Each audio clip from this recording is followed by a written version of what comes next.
He appears in every country. He wears the same coat and the same hat.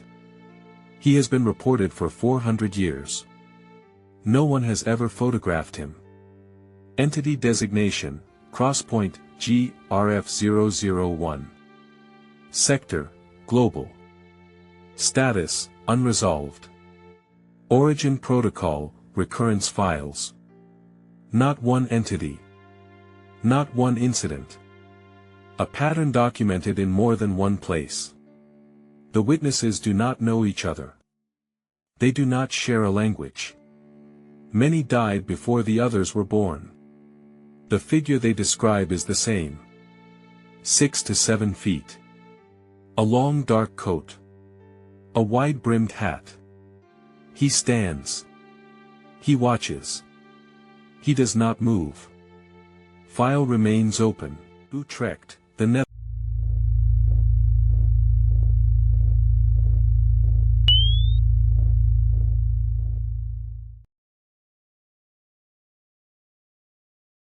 Netherlands. The year is 1664. A professor of anatomy and medicine at the University of Utrecht publishes a collection of case histories. His name is Isbrand van Diemerbroek. One case is titled, simply, of the nightmare. The patient is a 50-year-old woman. She tells him that when she lies in her bed before sleep, a presence comes. Sometimes she sees a devil. Sometimes a thief. Sometimes a large dog. The presence lies upon her and holds her down. She cannot move. She cannot speak. If she falls back asleep on her back, the same evil returns. Diemerbroek records what she says without judgment. He documents the position, the timing, the recurrence. This is the earliest detailed clinical record of the phenomenon. It is documented. It is peer-reviewed. It is on file. The patient describes a presence that holds her down. She is not asked what it looks like. The next 400 years of patience will answer. California. 1978, the first death is recorded. A Hmong man, refugee from the secret war in Laos, dies in his sleep. He is healthy. There is no medical cause. By 1988, the Centers for Disease Control has logged 117 cases. All Hmong men. All in their sleep. All without medical explanation. The CDC names it sudden unexpected nocturnal death syndrome. In Hmong tradition, the cause is known. It is Dab Tsog. A crushing night spirit that sits upon the chest of the sleeper and takes the breath. A study of 118 Hmong refugees in California finds that 58% have personally experienced the visit. The refugees had fled a war. They could not perform the ancestral rituals their tradition required against the spirit. The visits continued. The deaths continued.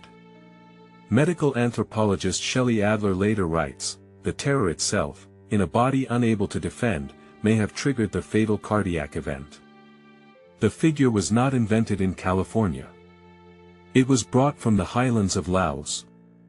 The Hmong called it by an older name, April 12, 2001. A late-night radio program in the United States.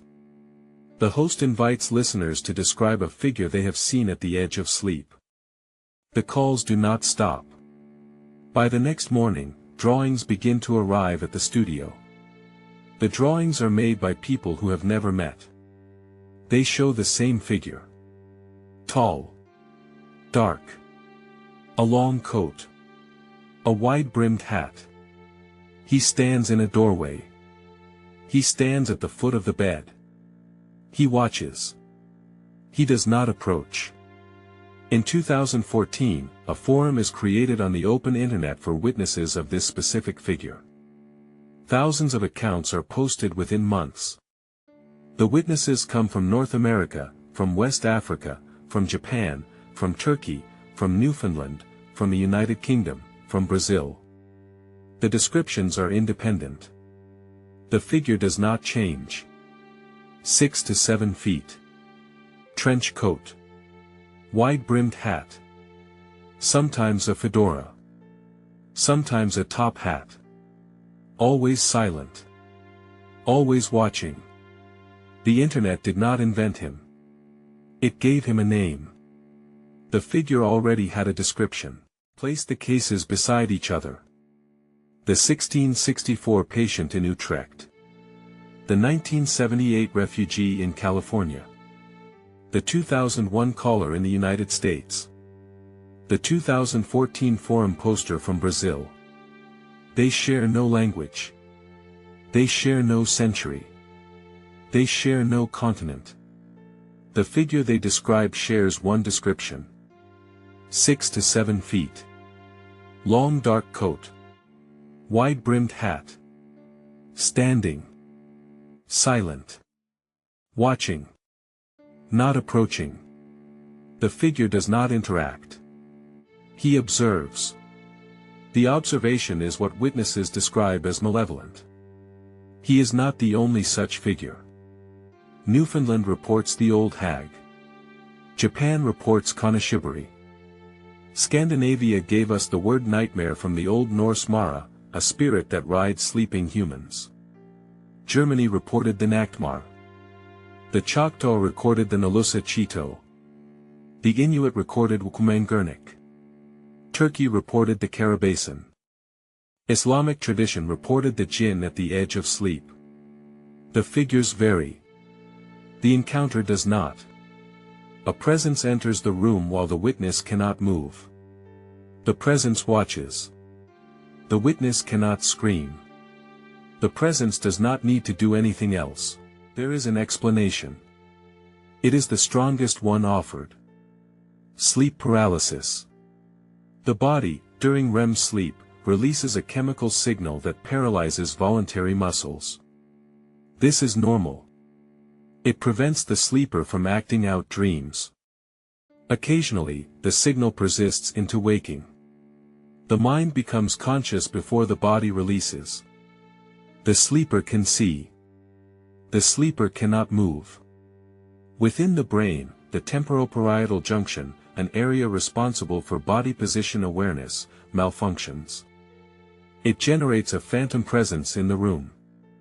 Simultaneously, the amygdala fires at maximum threat capacity. There is no threat to identify. So the brain identifies one. Dr. Balan Jalal at Harvard has documented this. Dr. Alice Vernon at Aberystwyth has tracked 4 centuries of accounts. The visions change with culture. The 1600s saw witches.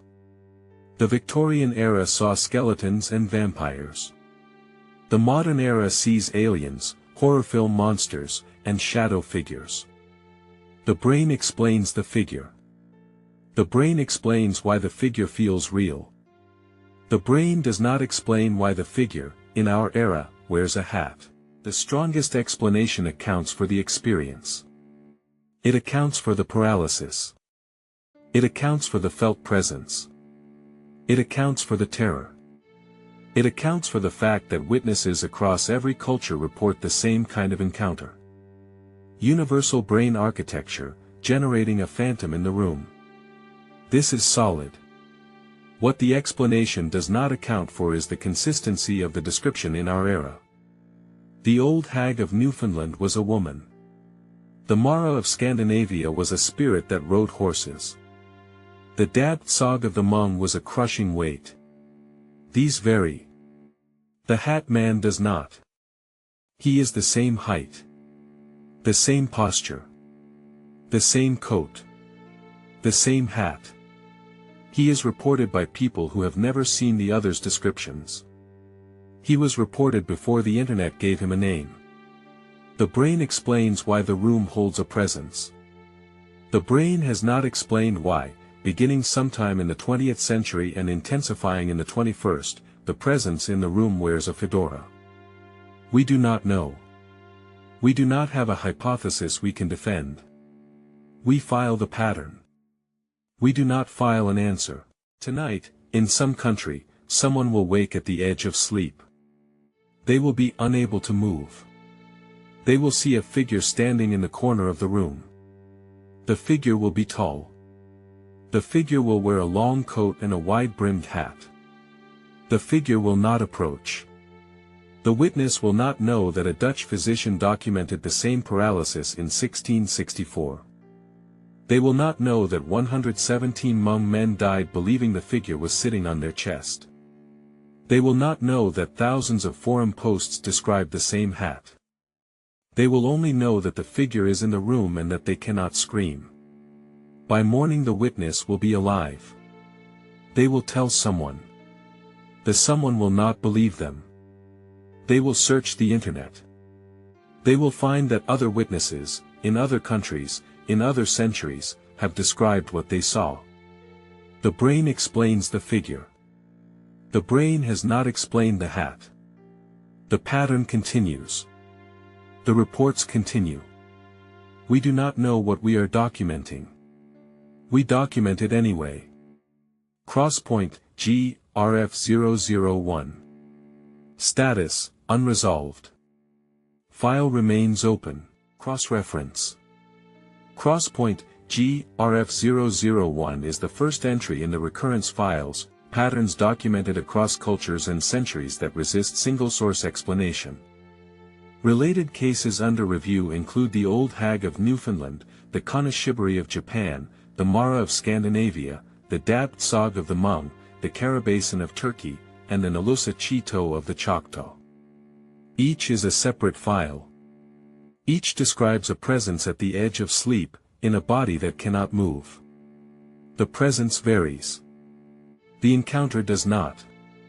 Cross-reference, forthcoming recurrence files on global flood narratives, pre-modern reports of aerial vessels, and recurring motifs in unconnected mythologies. We document the pattern. We do not file an answer. End of file.